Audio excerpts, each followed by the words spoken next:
La liberté d'expression de l'acteur politique est une parole d'autorité, de responsable, de leader, de rassembleur ou d'une institution.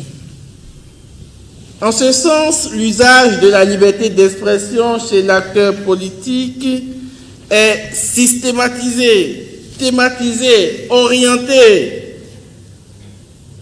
partisane et stratégique. Les ivraies de la démagogie, du mensonge, de la manipulation, des demi-vérités, du silence coupable et de la banalisation menacent le champ de la liberté d'expression chez l'acteur politique. Qui est alors l'acteur politique? En politique, un acteur est une personne, un groupe ou une institution qui participe activement à la vie politique et qui a une influence ou est perçu comme ayant une influence systématisée. On systématise l'influence grâce aux lois, grâce aux us et aux coutumes, grâce aux pratiques.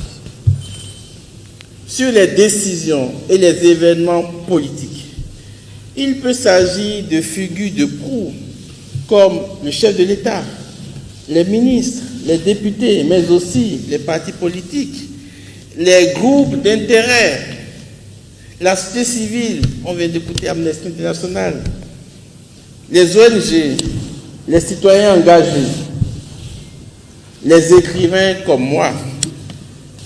La notion d'acteur politique est large et englobe toute personne ou entité qui participe à la vie politique, que ce soit par des actions directes ou indirectes. L'exercice de la liberté d'expression de l'acteur politique dans le champ politique, l'étendue de l'exercice. Et très souvent dans l'exercice d'un droit, on ne pense pas à l'étendue. Le droit est toujours limité.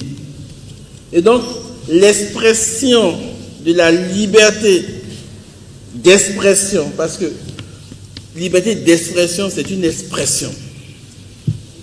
Cette expression est en réalité tournée et condensée dans ce que j'appelle la vitalité. Faire savoir, exister entre parole et silence, représentation de soi et de sa fonction, style vestimentaire, modèle de vie. L'étendue, c'est tout cela. Une autorité qui sait garder silence, une autorité qui sait parler de façon claire, précise, avec retenue, avec tenue et ténacité. Le public cible la temporalité et le lieu. Très souvent,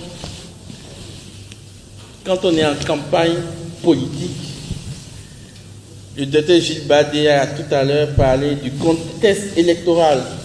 Le contexte électoral de prise de parole est différent du contexte d'une émission télé, est différent du contexte d'un discours, introduisant une activité scientifique, introduisant un colloque, introduisant une réunion, ou même est différent du discours tenu un soir en aparté. C'est très important que l'acteur politique puisse se situer par rapport à la cible, à la temporalité et au lieu. S'il y a un défaut que je connais à mes amis politiques, c'est parfois le manque de culture livresque et culture expérimentale empirique. C'est-à-dire qu'on a étudié, et au Bénin, c'est vrai, on a beaucoup de diplômés, mais très peu d'intellectuels. Très peu d'intellectuels. L'intellectuel, c'est celui qui a soif d'apprendre.